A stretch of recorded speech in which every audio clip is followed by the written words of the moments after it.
Hare Krishna, Krishna Krishna, Hare Hare, Hare Rama, Rama Rama, Hare Hare.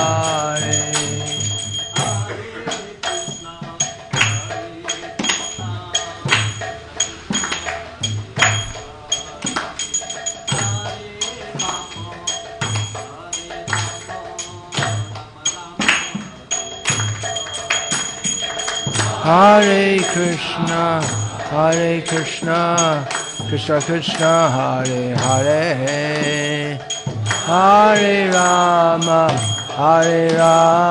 Rama Rama, Hare Hare.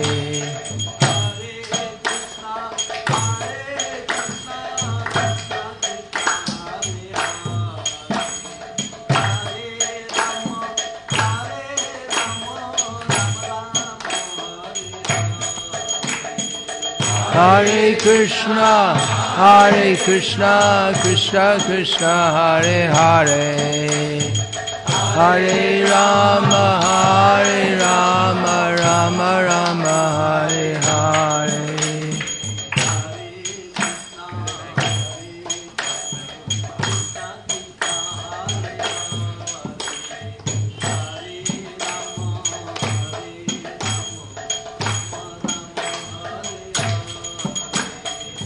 Hare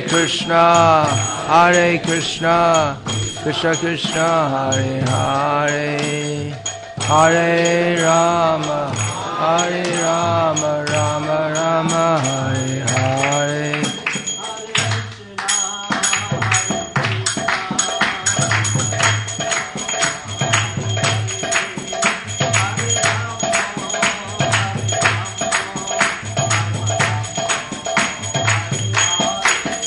Hare Krishna, Krishna Krishna, Hare Hare, Hare Rama,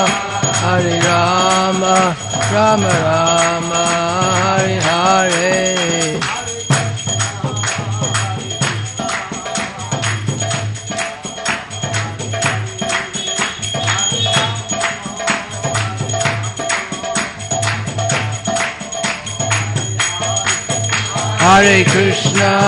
Hare Krishna, Krishna Krishna, Hare Hare, Hare Rama, Rama Rama, Hare Hare.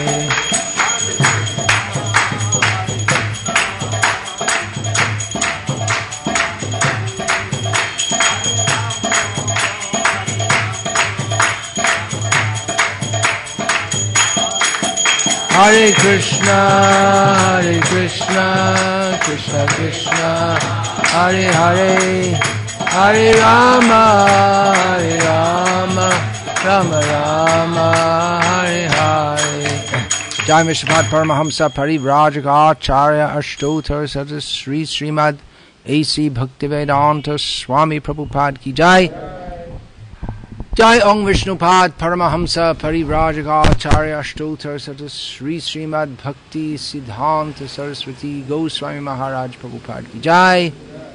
Jai Om Vishnupad Paramahamsa Parivrajaka Ashtotar Sadasri Srimad Bhakti Siddhanta Sarasvati Goswami Maharaj Prabhupada ki Jai. Jai Om Vishnupad Paramahamsa Parivrajaka Ashtotar Sadasri Srimad Bhakti Siddhanta Saraswati Goswami Maharaj Prabhupada ki Jai. Srila Bhaktisiddhanta Sarasvati Thakur Avibhavtiti Vyasa Puja Mahotsav ki Jai. Gaura Premanande Hare Hare Bo. Nama Om Vishnu Padaya Krishna Preshtaya Bhutale Shimate Bhakti Vedanta Swamini Namane. Namaste Sarasvate Deve Gauravani Pracharne Nirvishesha Shunyavadi Paschatya Desha Charne. Nama Om Vishnu Padaya Krishna Preshtaya Bhutale Srimate Bhakti Siddhanta Sarasvati Namine Shri Varshabhanavi Devi Dayataya Kripabdhaya Krishna Sambandha Vijnana Dayane Prabhave Namaha.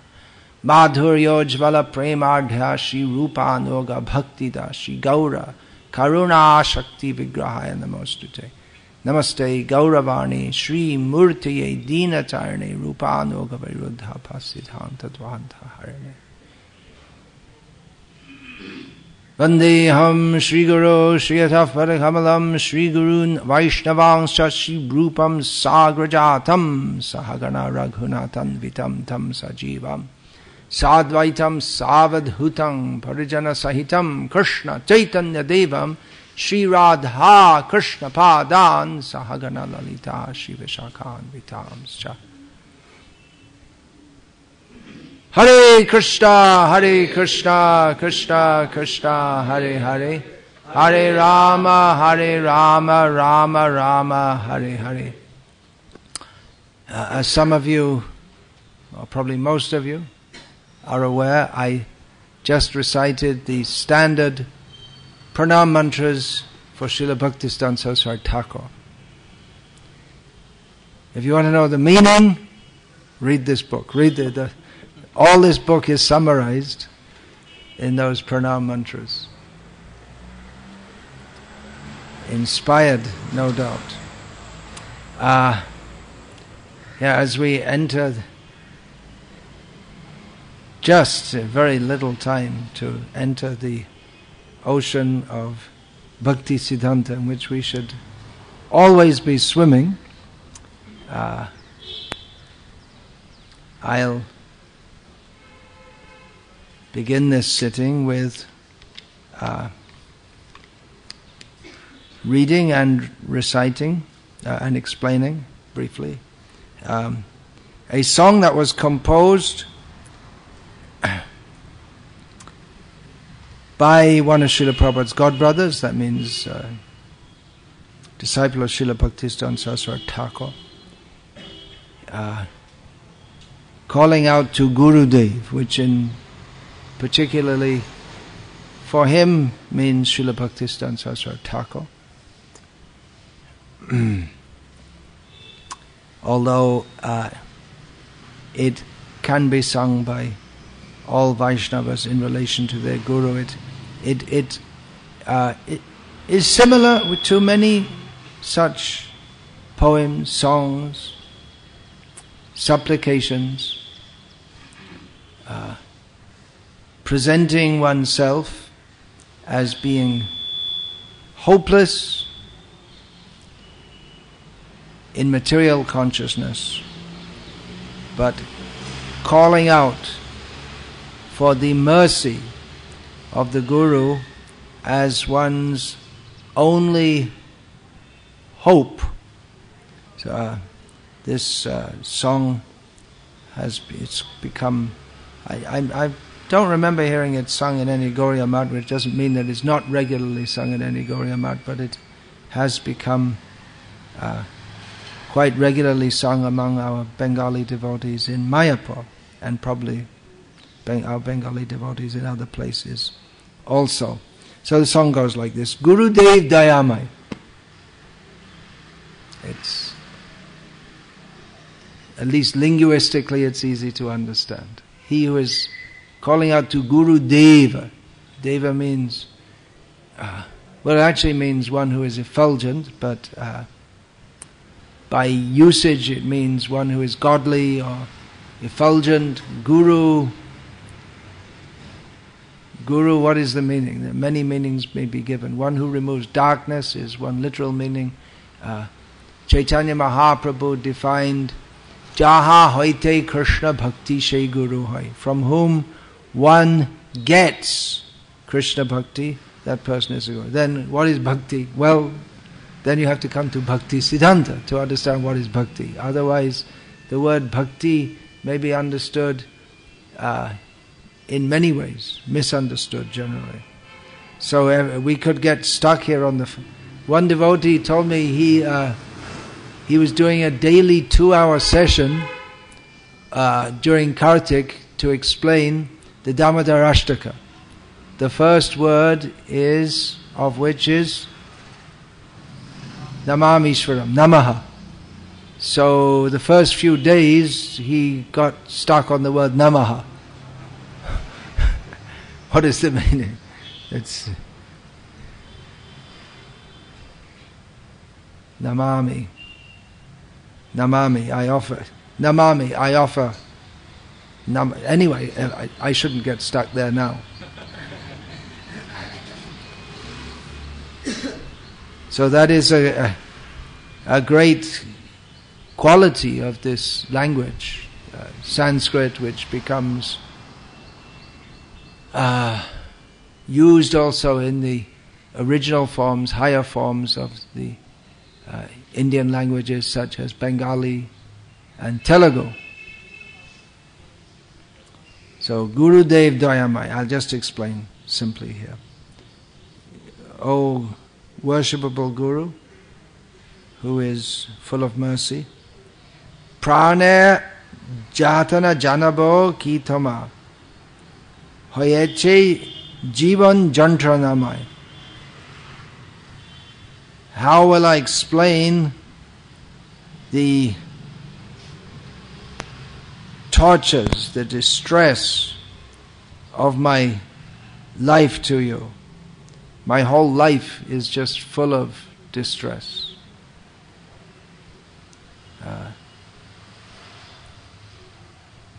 Jantrana is not exactly distress. It's more like pain being inflicted on you. Shri Krishna bhajite nahi chahe mati. And I think again you can, if you listen carefully, you can understand it very clearly. Shri Krishna bhajite nahi chahe mati. My mind does not desire to worship Krishna. Vishaye bhogete prabala ashakti. Again, very easy to understand. My mind has very strong attachment to enjoyment of sense gratification. Vishayar asha nahi chare man. My mind does not give up the hope, expectation, desire for material sense gratification. Vishayete shadadhai. Rather, it always runs behind sense gratification. This is standard Vaishnava poetry, but it's also a fact, isn't it? Unless the mind is trained in Krishna consciousness, it's the tendency is just to run after what is there, what is nice for me and to enjoy. Srila Prabhupada once quoted a Bengali song, must have been a popular song in his youth, that one line from it, that Chog jodi lage bhalo keno dekbo na. If my eyes like to see it, then why shouldn't I look? This is the situation. Most people don't even think, why shouldn't I look? They just look, nice to see. In a shop once, I saw there was some fragile glass. I can't remember what it was exactly, but there was a sign there, something like someone else. The sign was there, like someone else's wife. It's nice to look at, but don't touch. Something like that. But our proper understanding is you shouldn't even look. Not supposed even to look. Krishna dasya bhuli mayare bhajinu. Apan sarup khabu na chintinu.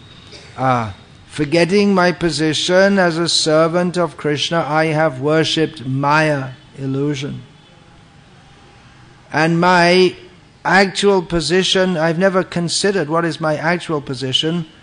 Birupe Sharup Bhavi Murhaman, because my stupid mind always thinks that this form, which is not my real form, this material form that I'm presently engaged in, is my actual form. Mayate akrishtahoy.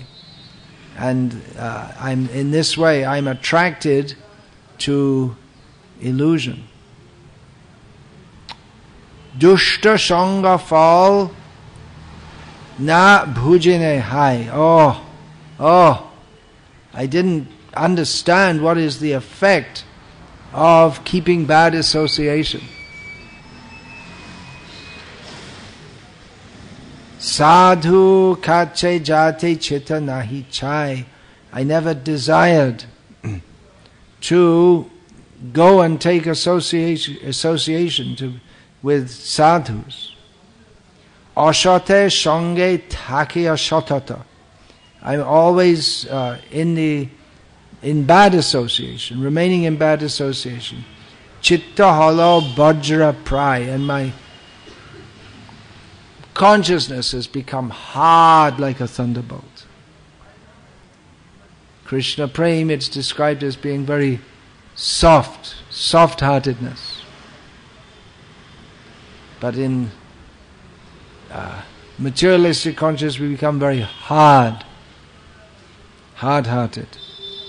Kanaka kamani labha puja asha. These common words. Kanaka kamani. I'd like to find it. Maybe if any of you come across that in your wanderings through Shastra, what is the Shastric source of this? Or who? Kanaka kamini. It's a common term in your Kannada Bhasha also. So all sadhus use this term, Kanaka kamini.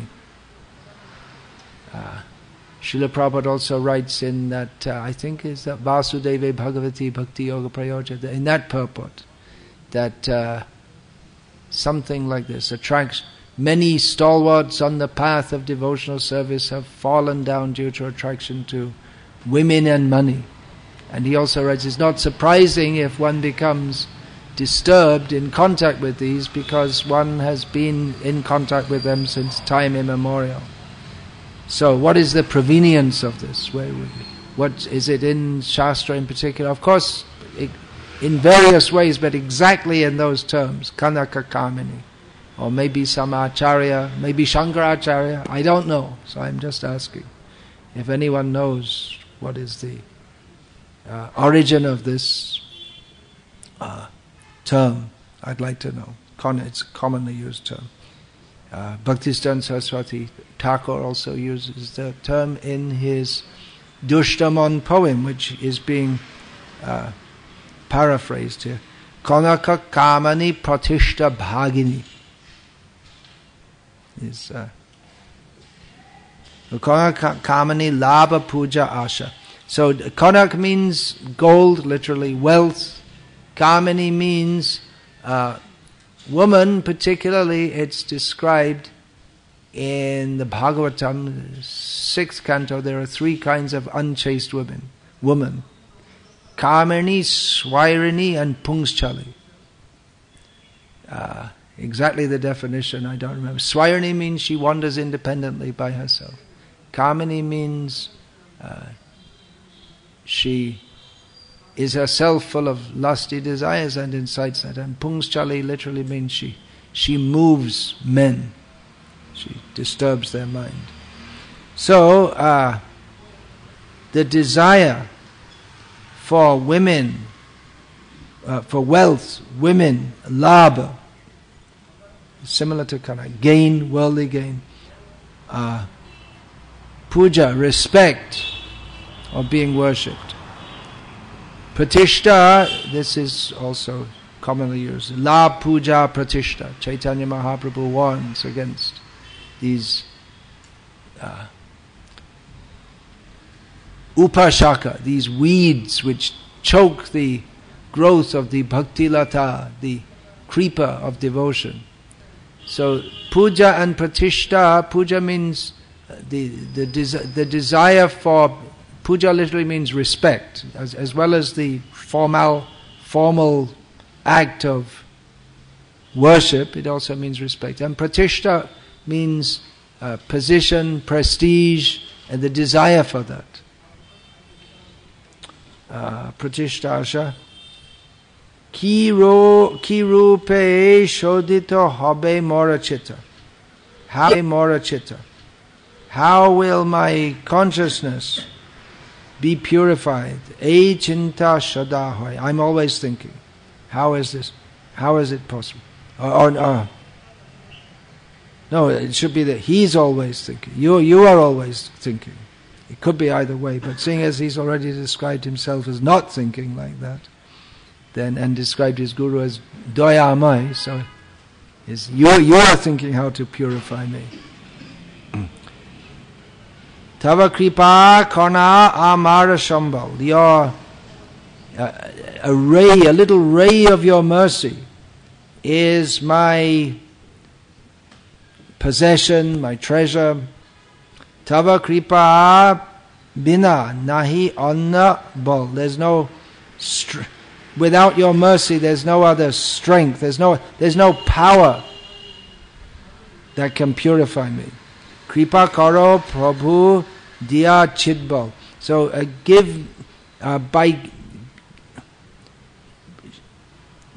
be merciful to me by giving me spiritual strength. One has to have spiritual strength. Achyuta bala, that's described in the 7th canto. From Krishna and Balaram, one gets spiritual strength. There's a very important purport there. Dash Toma Pranamai. This servant of yours bows down, offers respect. Sadhu Sange Thaki Choi Begadami. In the association of devotees, I can subdue the 6 bad urges. And Sri Krishna Charan Shevi Jeno Ami Heno Mati Jache Tava Dashadham. This most fallen servant of yours requests that my mind will be inclined to serve the lotus feet of Krishna. Bondi Tava Rangapai. I pray in this way at your lotus feet.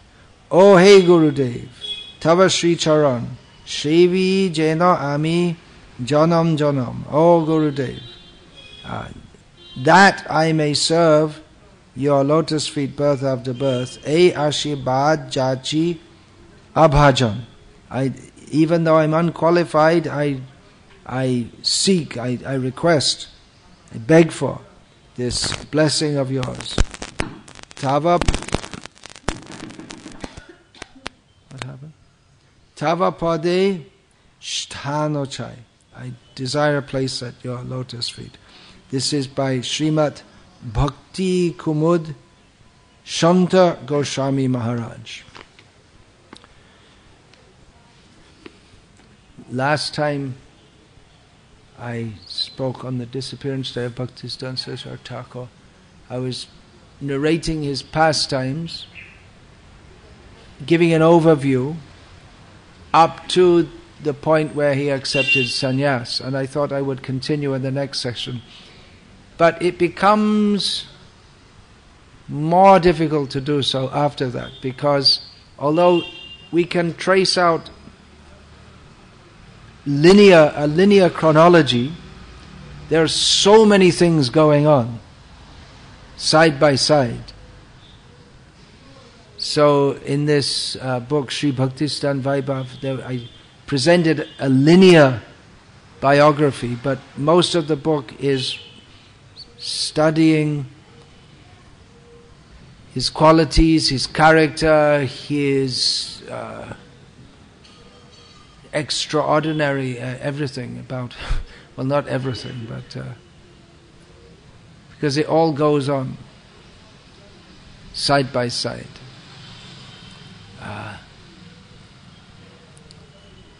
If we are to understand the mood and mission of Srila Prabhupada, we should have to study this Bhaktisiddhanta Vaibhav. That should be also required reading. We have so many things to read. We have to read all of Srila Prabhupada's books. There's so many important books of our Acharya. Srila Bhaktisiddhanta Sarasvati Thakur, as stated in here, he particularly wanted to that people should, or the intelligent class of people, they should read this Chaitanya Shikamrita and Jaiva Dharma Bhaktivinoda Thakur, in which he systematically, well, especially in Chaitanya Shikamrita, he systematically presents the understanding of the absolute truth, of religion, of the human quest from the uncivilized man to the moral man to the religious man to serving Radha and Krishna in Vrindavan. And Jaiva Dharma presents various, in a story form, presents various philosophies which were prominent at that time in the world. Bhaktisiddhanta Saraswati Thakur, his mission can be summarized as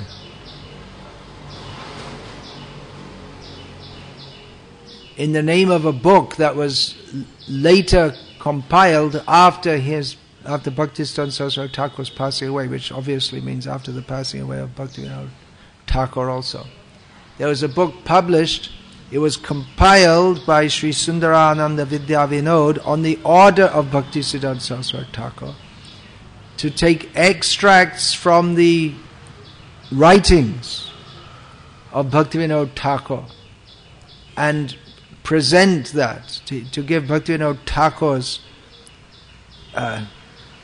shastric and spiritually inspired perspectives on various facets, various teachings. So that book was published with the name Bhaktivinoda Vani Vaibhav, Bhaktivinoda Vani Vaibhav. The Vaibhava, which is a difficult word to translate exactly in English. Glory, grandeur, majesty, something like that. So the greatness of Bhaktivinoda's Vani, but the greatness of Bhakti, or the Vaibhav of Bhaktivinoda stated in one song, among his many contributions, probably best remembered at this time, or most accessed at this time, are Bhaktivinoda Thakur's songs.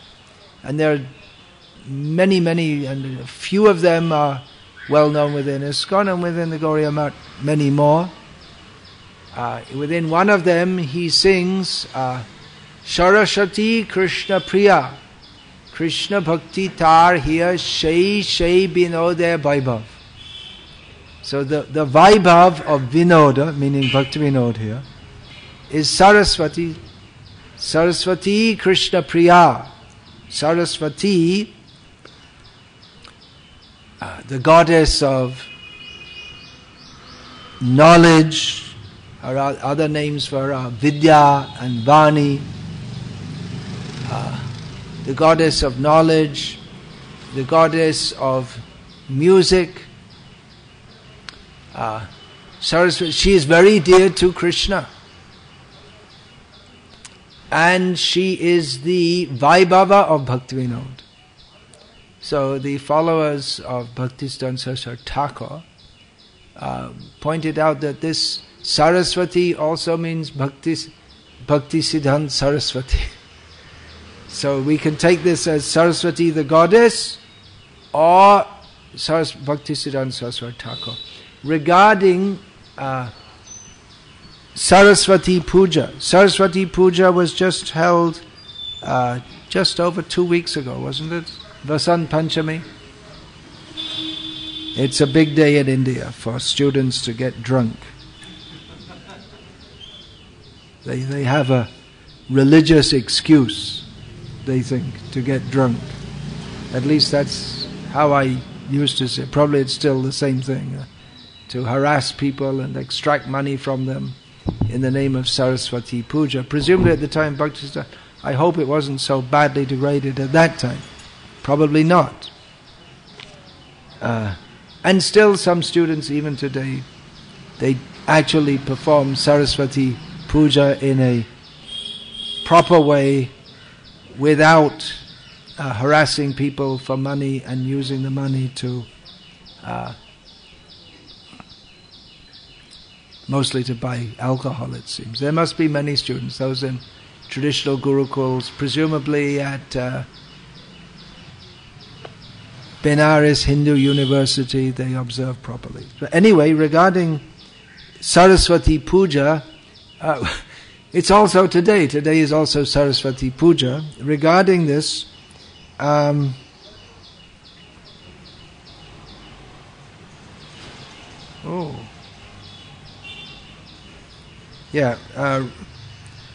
during one of the Vyasa Puja festivals, which we're celebrating today, within ISKCON we usually say we're celebrating the appearance day of Bhaktisiddhanta Saraswati. But it's actually, just as we celebrate Vyasa Puja for Prabhupada, it's actually Vyasa Puja. It's Vyasa. It's non-different, but specifically because Saraswati Thakur is the Guru, Acharya. Today is celebrated as Vyasa Puja. He would regularly have protracted festivals, not just on one day. It was 5-day festivals, and there was one day when all the members of the Gauriya Mats from all over India would come together to Mayapur. Not only in Mayapur, he actually celebrated in almost every time in a different place. In Mayapur, in Puri, once in Madras, and I have it written here in the book, but I just don't remember just now all the places. In Calcutta, yes, he celebrated one time. So it's a grand festival, and all the devotees would come, except the skeleton crew would be left behind at each mutt to perform the puja and regular services. So it was a gathering for all his disciples. So at one of the Vyasa Pujas, he said that on Gaur Shukla Panchami, you can all understand that, means in English, the 5th day of the bright fortnight of Magh month, which is the day of Saraswati Puja. Children, he specifically said children, it's recorded as him saying children, perform worship for the sake of gaining materialistic knowledge, aparavidya. And we, which means members of the Gauriya Mat, he just said we, Amra, offer such worship through the hand of Vyas to the goddess of spiritual knowledge, Paravidya, on the 5th day of the dark fortnight of Magha, Krishna Shukla Panchami. So generally Saraswati Puja is on the Gaur Shukla Panchami, but the followers of Bhaktisiddhanta Saraswati Thakur, they do Saraswati Puja on Krishna Shukla Panchami of the same month. So that means today, the day of Srila Saraswati Thakur's Vyasa Puja. Note that he says that we worship through the hand of Vyasa. In other words, the Vyasa, on another Vyasa Puja festival, he explained that why is it called Vyasa Puja? Well, from the disciples' point of view, they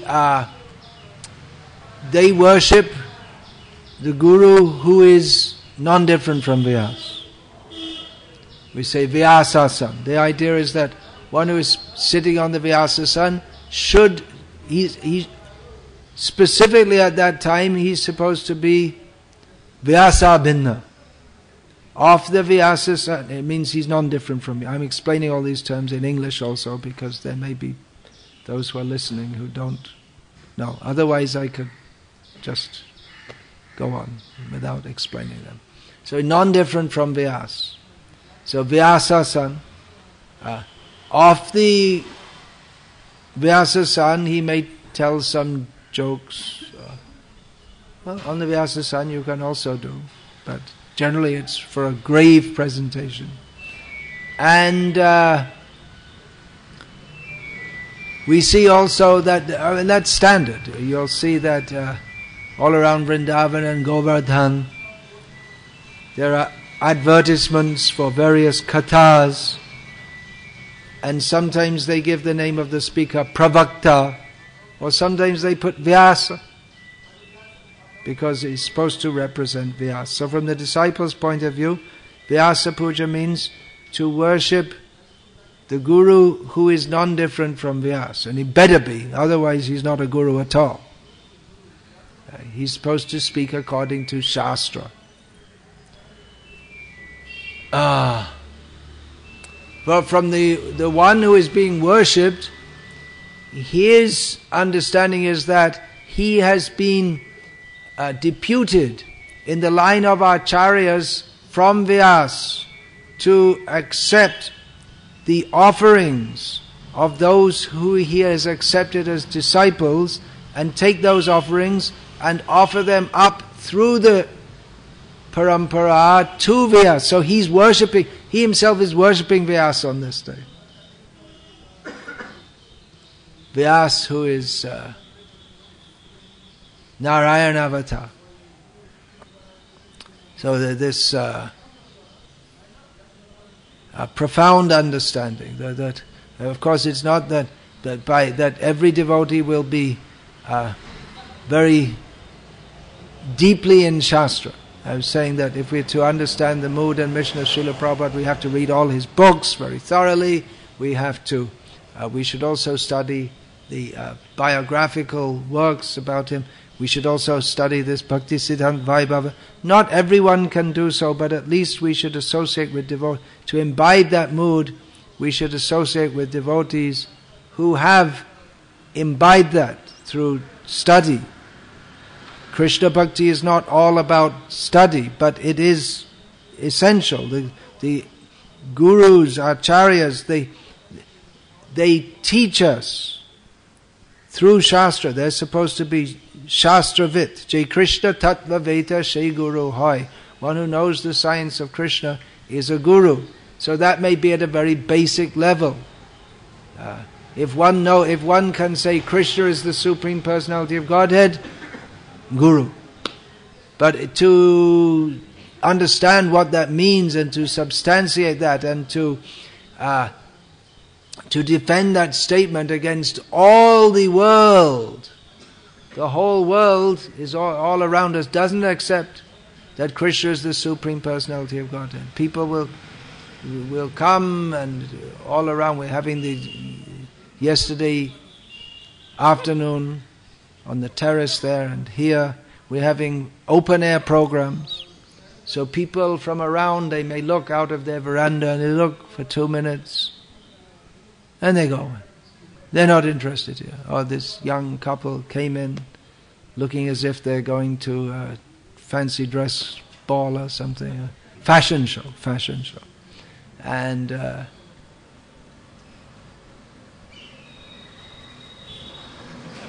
they looked astonished. What is going on? But they had no interest to hear. Those who are interested to hear, they can become followers of Vyasa. The whole world is against the teachings of Vyasa. Even if they superficially give honor to that. So that was one of the main facets of Srila Bhaktisiddhanta Saraswati Thakur. He abhorred duplicity, especially in the field of Vaishnava Dharma. He stood against this. Rupa Anuga Viruddha Apasiddhanta Dvanta Hare. He is adored as he who removes the darkness of the wrong presentation of the teachings of Rupa Goswami. Okay. Oh, hey, Vaishnav Thakur, you can sing? Okay, please sing it. We'll take a little break there. I have to go and come. I won't be here to get on your case, so you can sing. You can sing without any trepidation. Hare Krishna.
Hare Krishna. Thank you. Hare Krishna.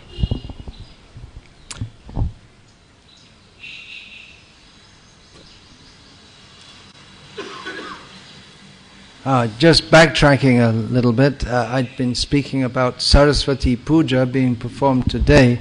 That's not just some way of speaking because his name is Saraswati, but he is non-different from Saraswati. The Bhaktisiddhanta Sarasvati Thakur is non-different in as much as Shuddha Saraswati, the internal potency of the Supreme Personality of Godhead, who is meant for glorifying Him, giving knowledge of Him, is manifest as in the person of Bhaktisiddhanta Sarasvati Thakur. Saraswati Abhinna, Vyasa Abhinna, Saraswati Abhinna.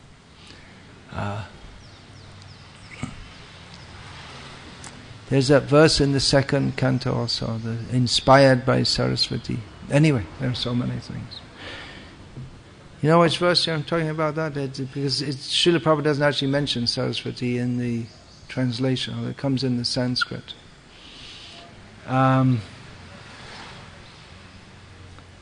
Also that, he also explained that in terms of Tene Brahma Hridaya Adi Kavaya, that inspiration within the heart of Brahma by the medium of Saraswati. So, very prominent in the personality of Bhaktisiddhanta Sarasvati Thakur was a great dislike of duplicity, misrepresentation. In his early life, he was much involved in Jyotish.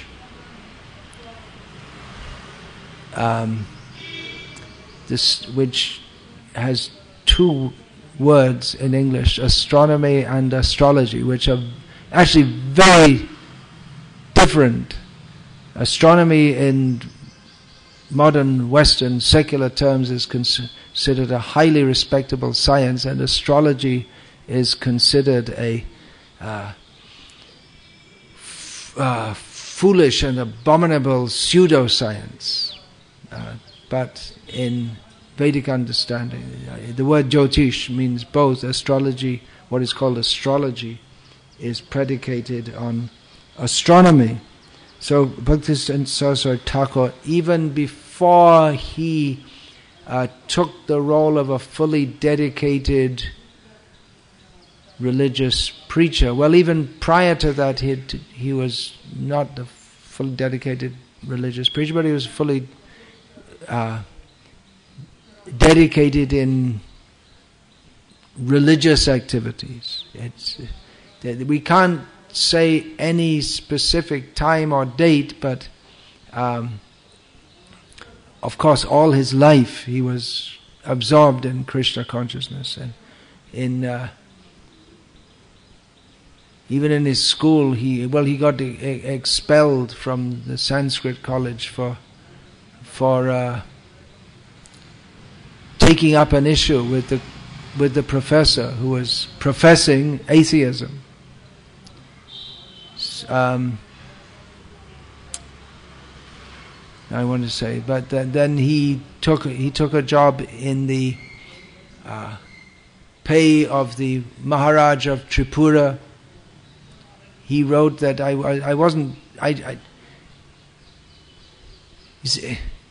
his aim was not to work and get a career, but his aim was, he wrote, I just took up a job just to sustain myself so that I could go on in a life of Hari Bhajan, because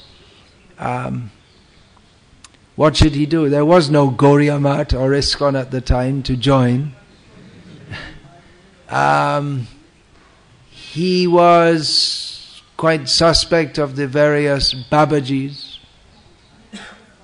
He wasn't inclined to withdraw from the world in that way at that time.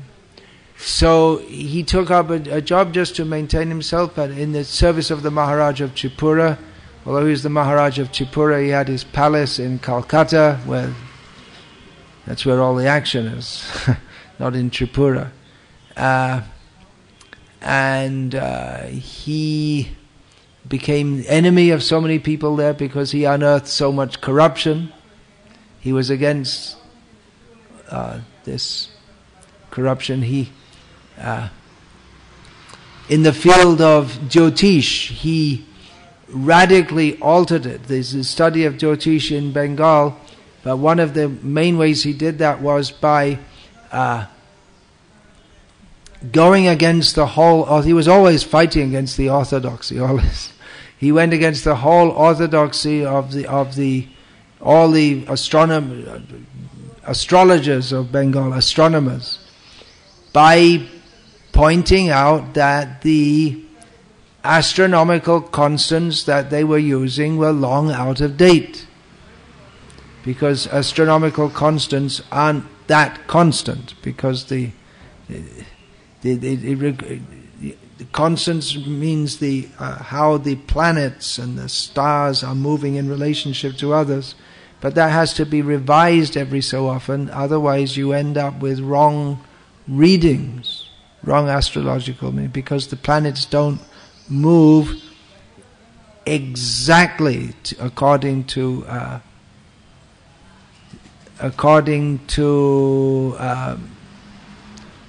mathematical rules. There may be some wobbling of the planets. Even modern scientists say that the planets, they don't just move, they wobble also. You know what wobble means? I don't know how to say it in Hindi. Hilate, something like that. Hilana. So he was fighting, and he didn't like this, that people. He showed that this is actually what should be done, and people opposed him because all their life they've been using this, and their whole reputation is there, and all of a sudden he's pointing out that all these people, they're all wrong. So even though they're clearly wrong, they didn't like to accept it, and so he was fighting. He's fighting all his life. He's fighting against corruption, fighting against his school teacher, Ishvar Chandra Vidyasagar, who was a famous person, even in Bengal today, among Bengali intellectuals who take pride in Bengali language and culture. He was the one who standardized Bengali script and language, great figure, polymath, which means he was learned in many fields. And Bhaktisiddhanta Sarasvati Thakur opposed his impersonalism. As a young man, in Indian culture you don't do that. If there's an elderly person, highly respected, and you're a young boy, you don't go against them. You can't say they're wrong. Although historically there have been cases. Ramanujacharya.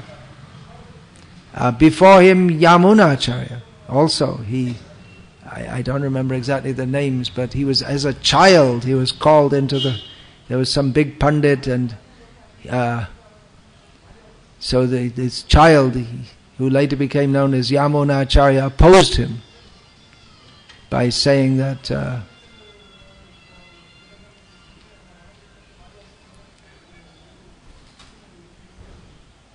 he said, well, I'm giving you a proposition, and see if you can either uphold it or defeat it. He said to the pundit, this Digvijay Pandit, big little boy comes in, said that the queen is a prostitute. Yes, well, what do you do with that?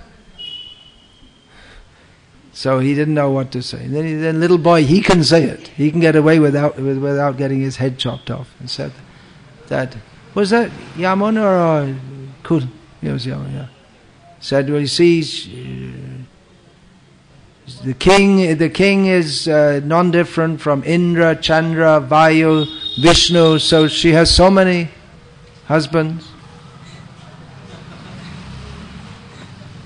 He didn't get the point. So it is there, but in some exceptional persons, they may, young people, they may defy who is older. Ramanuja, of course, did that with Yadav Prakash. He did so politely but firmly. Also, Mandana Mishra, as a youth, took instruction from the Buddhists for the sake of defeating them, then stood against them, and so on. There are examples, but generally it's thought you don't stand against those who are elder. But that convention is dangerous if it's used to uphold untruth. More important than etiquette is upholding the truth. And that was Bhaktisiddhanta Saraswati Thakur's commitment.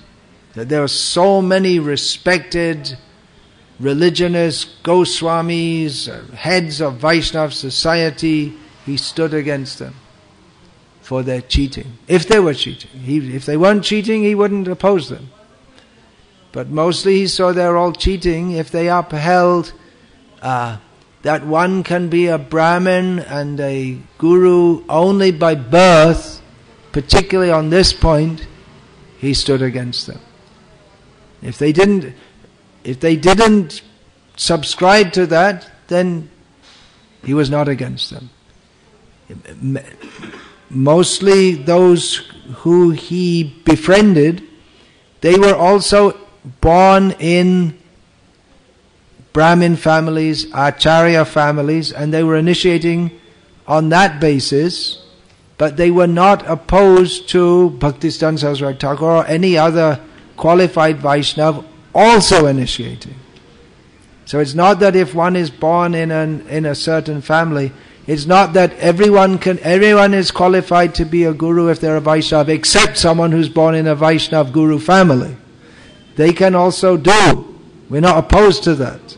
Srila Prabhupada also writes in chapter 6, Bhagavad Gita purport, is it? That there are many Acharya families. So that may be. Is it in the chapter 6 purport? Yeah. There are many who, generation after generation, they have, because from birth they train the children in Vaishnava Dharma.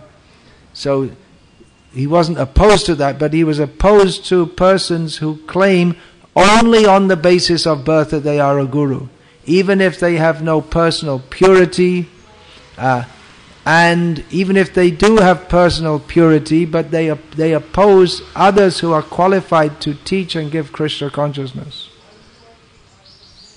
who also initiate. So he was very strongly against any duplicity. And he was also, the duplicity also, which was very common in Bengali Vaishnava society at that time, and I saw it myself at least up to the 1980s in Bangladesh, people presenting themselves as being, making a caricature of being a great devotee, a show of being very humble, and imitating the characteristics of a pure Vaishnava, while at the same time being materially attached, in many cases eating fish, smoking, and at the same time thinking that, or talking on a very high level, the intimate pastimes of Radha and Krishna, Leela, having the songs of the, because most of the Bengali Vaishnava songs, they're derived from and based on Gita Govinda, which is based on the Ras Leela, the separation of Radha and Krishna, and reunion. So that was the Gauriya Vaishnava culture, but Srila Bhaktisiddhanta Saraswati Thakur, and before him Bhakti Vikas Thakur, saw that people need some more basic instructions.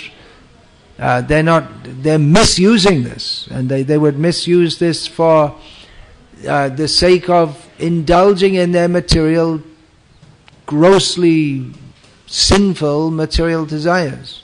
Because at that time, and still today in India, all those things are changing. You can't just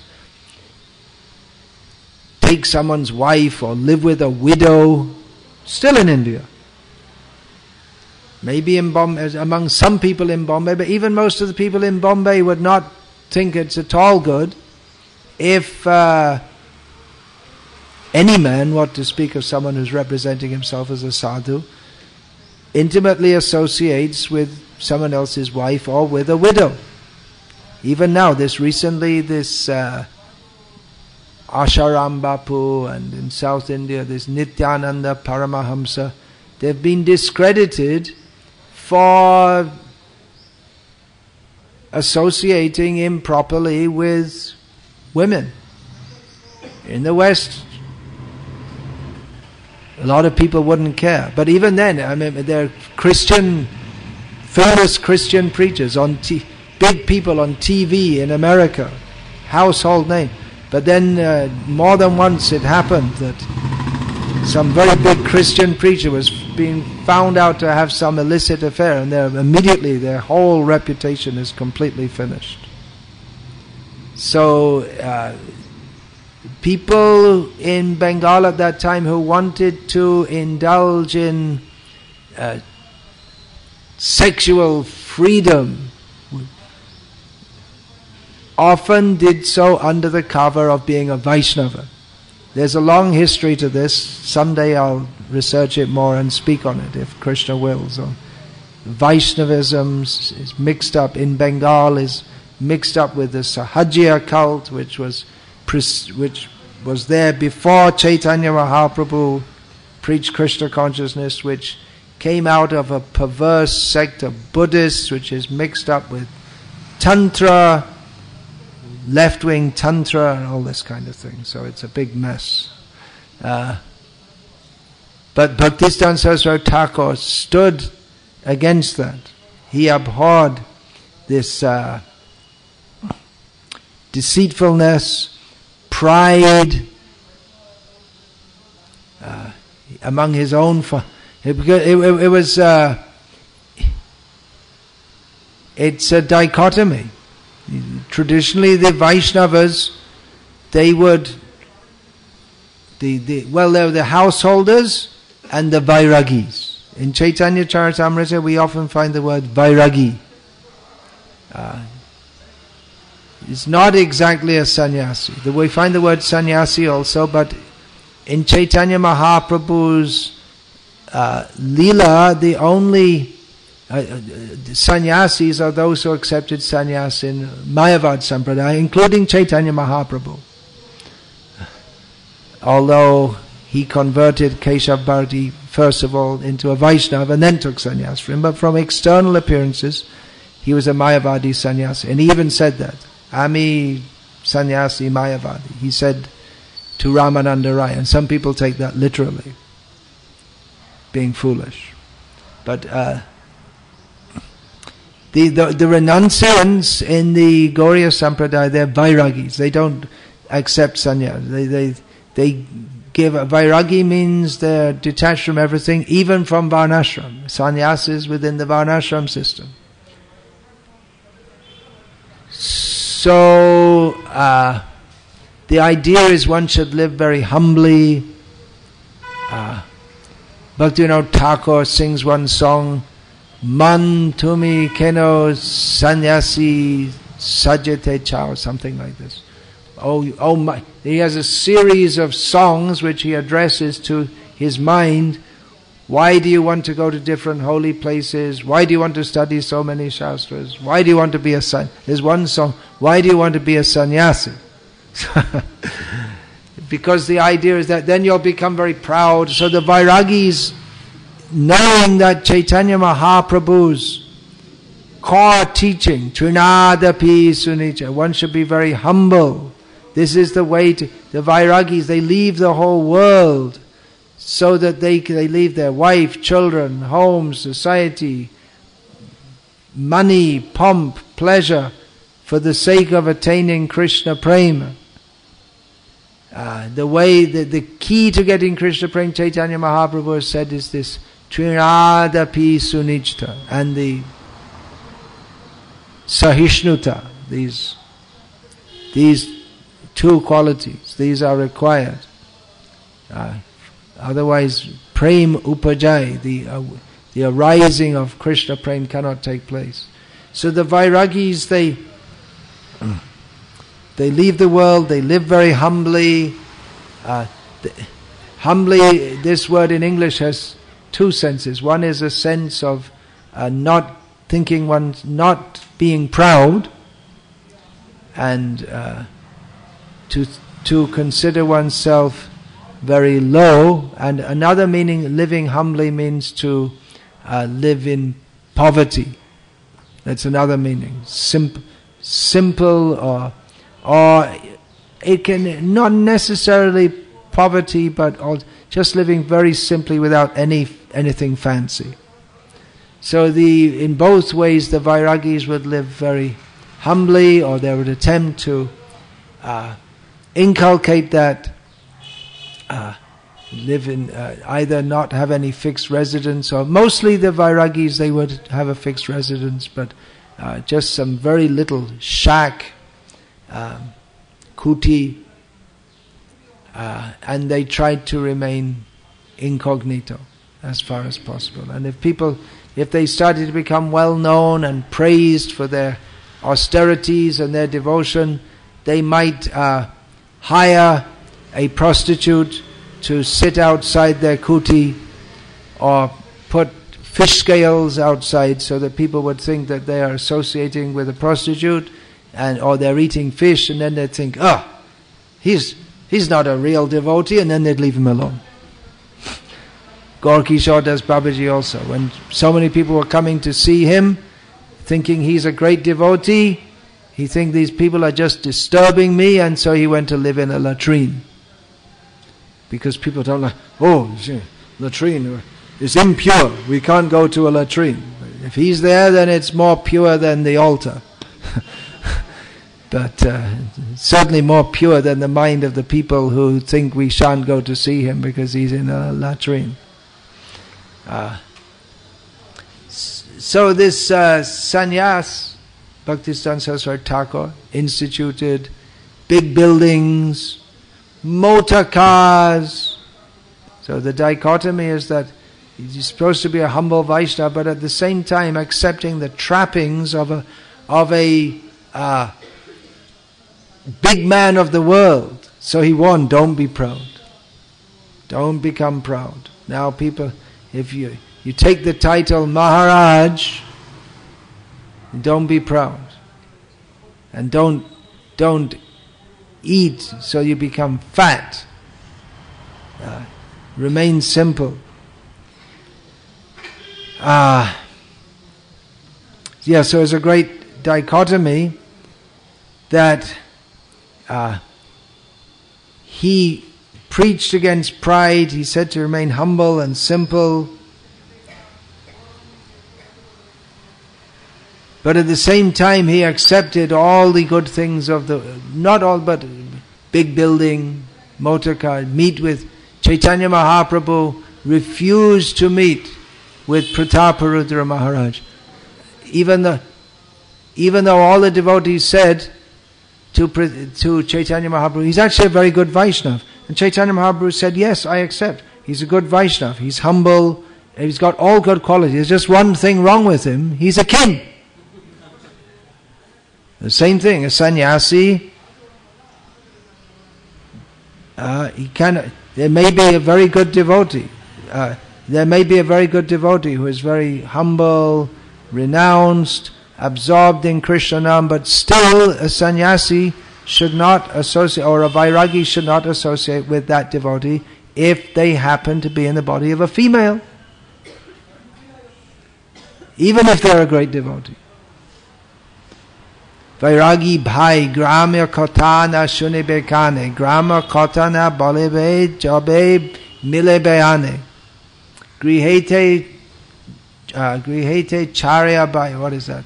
Jodi chaho pranay karo gorangarashane, grihe charya bhai ashi achobane. This Jagadananda Pandit, speaking the teachings of Chaitanya Mahaprabhu, says that you're a Vairagi. For a Vairagi, one who has renounced the world, when you meet others, don't talk topics of this world. Those who are sannyasi preachers, they may do, but Vairagis are not supposed to at all. No, they should have no knowledge of politics or anything of this world. Vairagi bhai grama kotha na bolebe jabe mele bayane. Gamra Bharta Nashra. One shouldn't hear it from others also. If you want love, then you love Gauranga. You already left your wife in the home. You left that love. And you came to Vrindavan. So don't desire that. So as sannyasi and all the members of the Gauriya Math, they lived in opulent conditions. But don't be proud. Don't be materialist. People are offering respect. One takes sannyas. Why? Why does someone take sannyas? So that others will offer respect to him. Absolutely opposite to the teachings of Chaitanya Mahaprabhu. But there's another teaching. Jare dekho tare kaha Krishna upadesh. Speak the teachings of Krishna to others. So to facilitate that, one may accept sannyas. That is, Bhaktisiddhanta Saraswati Thakur saw the requirement for that. Otherwise, materialistic, worldly people, they don't listen to Vairagis. They're not going, and Vairagis avoid such people. Chaitanya Mahaprabhu said to avoid such people. Vishayana mata yoshitangs cha. Avoid materialistic people and women. If you want to cross over the ocean of material existence, if you are niskinchan, that's another word for Vairagi, one who has nothing.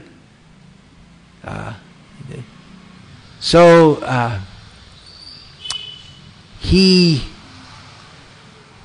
always warned against pride. He would give to his own, especially to the outside people, he would speak on topics of Krishna consciousness. To those who he would decry the pseudo-Vaishnavas who were duplicitous, and among his own people he would often speak this Sadadambam Hidva from Raghunath Das's Mana Shiksha. Always give up this false pride. But there is one kind of pride which is acceptable. Vaishnavi Pratishta Tate Karonishta. The position of a Vaishnava, or the honor of a Vaishnava, that you should be fixing. We should uphold the dignity of the Vaishnavas. So to uphold the dignity of the Sampradaya, Rup, Raghunath, Swarup, this is we say Rupanuga Sampradaya. We don't say Chaitanya Sampradaya. The scholars, mundane scholars, they say Chaitanya Sampradaya. We say Rupanuga.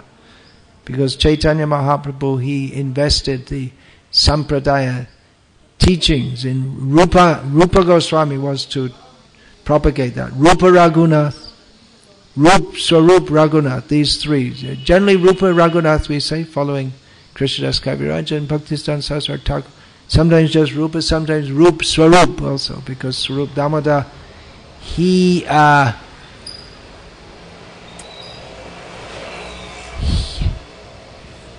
was the Aparup, the another manifestation of Chaitanya Mahaprabhu. His Lalita non-different from Radha, or so close. She is called Anuradha. She's always following Radha. So Swarup Damodar, he would any slight infringement of Bhaktisiddhanta, he would catch it. He would not allow it to come to Chaitanya Mahaprabhu's ears. Bhaktisiddhanta viruddha arasabas shunile prabhur chite na hoyulas. Chaitanya Mahaprabhu was never happy to hear anything that was against Bhaktisiddhanta, or which was rasabhas.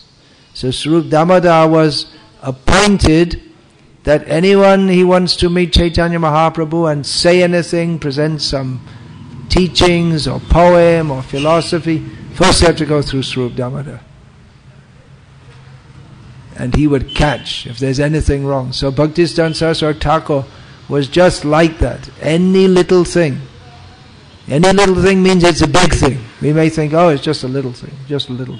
But little thing means that is disqualification from serving Krishna. Because Krishna has to be served perfectly. There's no admission to the spiritual world without serving Krishna perfectly. So that has to be, who knows how to serve Krishna perfectly? Rup, Raghunath, Swarup.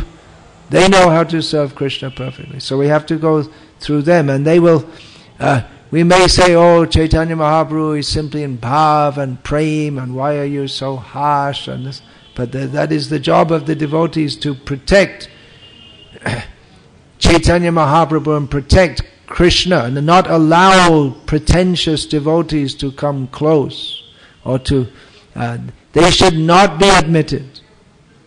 Everyone should come to Krishna. Everyone should go to Krishna. But some are not allowed. You're not allowed. If you don't have the right understanding, philosophy, you're either right or you're wrong. There's this relativistic idea, well, there are different shades of grey. Well, okay, that's true. Maybe true to some extent. But in the absolute plane, you're either allowed inside or you're not.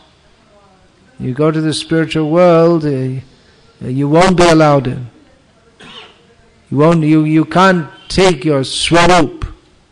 Mukti hidvanyata rupam swarupena vyavastiti. One cannot take one's original form in the spiritual world unless one is completely qualified to do so. So all wrong ideas are cut. So he was against duplicity, against the achikitsa. This is a term used by Jiva Goswami about the false Vaishnavas who are incurable.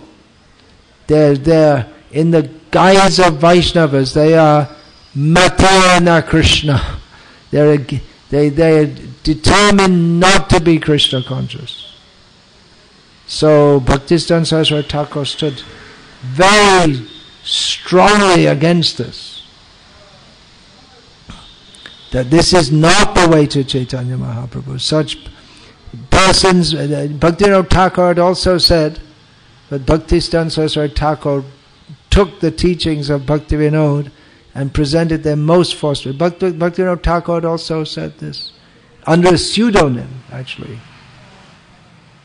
He didn't, at least at that time it might not have been known that it was he himself who did it, because, that's another big study. Bhaktivinoda Thakur. He would mix with people like this Shishir Kumar Ghosh, who has made this book called Nimai Charit, and in English Lord Gauranga, which Srila Prabhupada said this book, Lord Gauranga, he said it is useless. But Bhaktivinoda Thakur would associate with it. For some reasons he would associate with people who are not proper Vaishnavas. Reason being that at that time, and considering also Bhaktivinoda's position as a government servant, a householder, he felt that it was not appropriate for him to be so strongly against everyone, and he also wanted to forge an alliance of Vaishnavas to present that Vaishnavism, Chaitanya Mahaprabhu's teachings, are actually most respectable. The general understanding, which the British especially picked up, and then they transferred to the newly educated in British style and in English language, the youth of Bengal, New Bengal at that time called. So they felt disgust towards this Vaishnava. What is this all sex? And Krishna himself is considered to be the one at fault. I'm going to include something about this in the next edition of this, if it ever comes. The Maharaj libel case in 18-something had taken place prior to Bhaktisiddhanta Saraswati Thakur's being born in this world, appearing in this world, but it was famous up to that time, and still today, you can look it up on the internet, how there was a Vallabh Sampradaya Guru Goswami who was taken. No, he took to court the editor of a Bombay paper who printed all articles against him for having sex with his disciples' wives and daughters. The idea is that, well, you get married, you can enjoy your wife as Guru Prasad. First the Guru has to.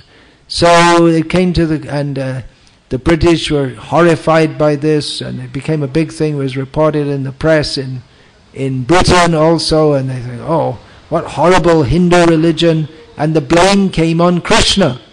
You see, Krishna does it, and those who are his devotees, they also do it. So this misunderstanding, Bhaktisiddhanta Saraswati Thakur, and actually it was going on like that. The Prakrita Sahajiyas, there was a court case. Who made the case? The Maharaj, the Goswami, made a case against the newspaper editor. It wasn't that the newspaper editor made a case against him. He made a case against the editors for libel.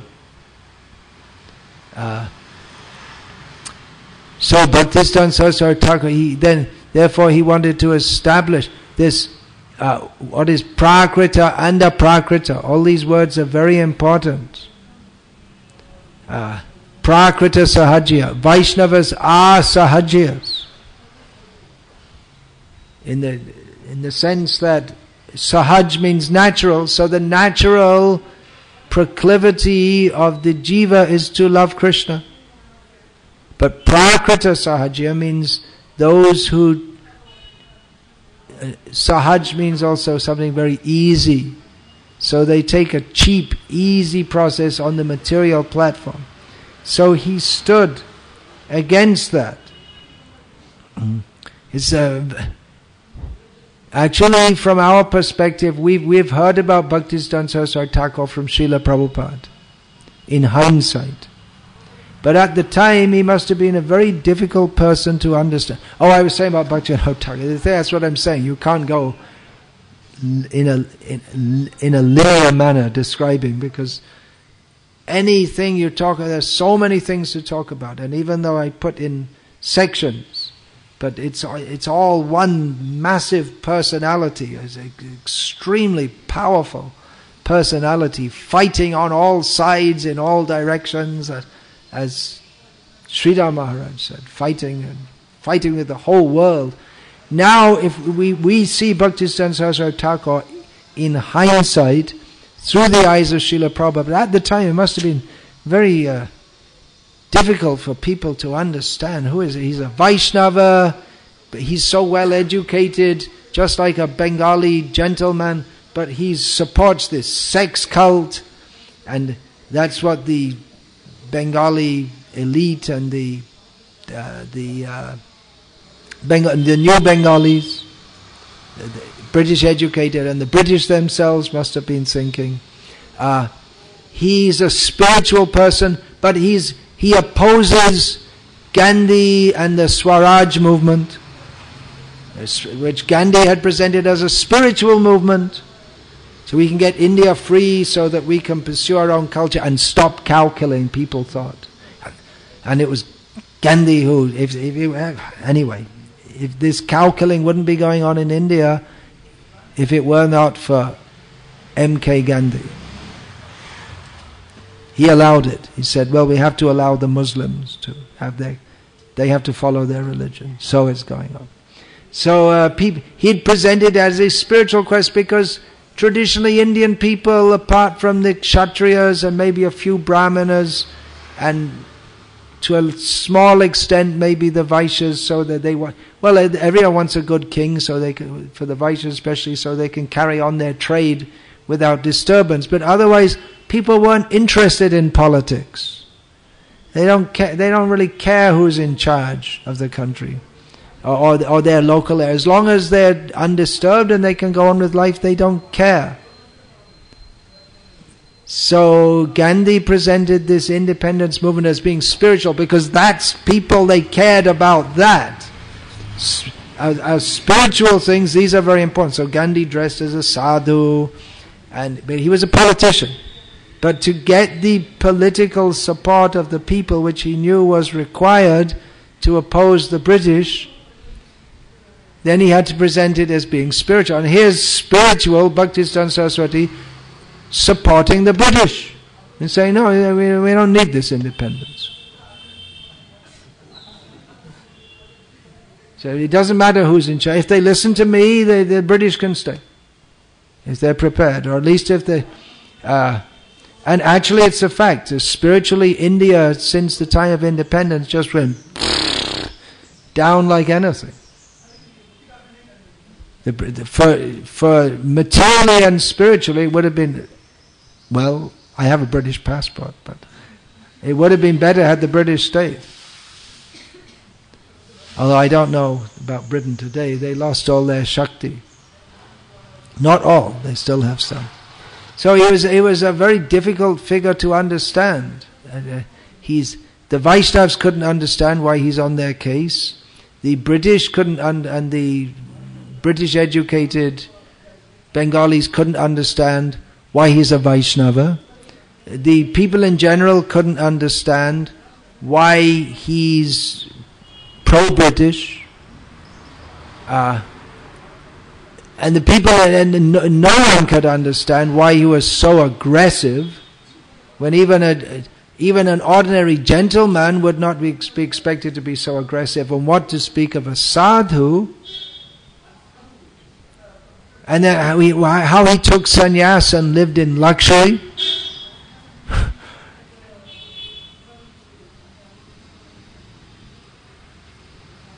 He was so educated and so intelligent, but he used that to uphold a cult which people saw just for the lowest class of village people who wanted to indulge in the worst kind of behavior.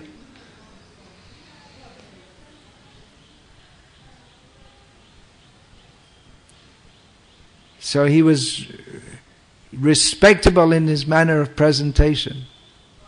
Both physically, he would dress very nicely, especially when he was going to public meetings. In the mutt, among his own disciples, he would be very simply dressed. You can see there are different photos of him. But for formal occasions, he would dress very nicely. But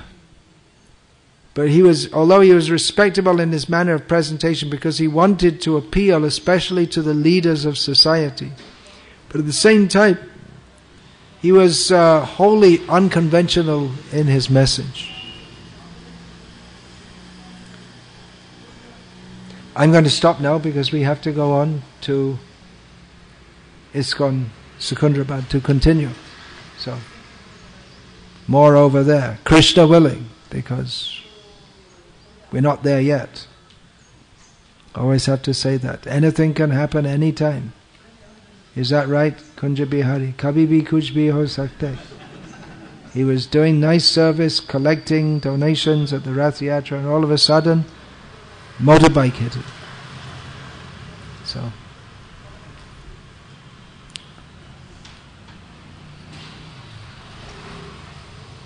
have to be hush. Hoshiyar. Always be aware. Anything can happen anytime. And definitely something, namely death, will happen sometime. Death can come anytime, and definitely sometime it's going to come. So we should always remember, smaran nityam anityatvam. Always remember, everything here is temporary. Kuru punya ahoratra. Therefore day and night perform pious activities. Hare Krishna.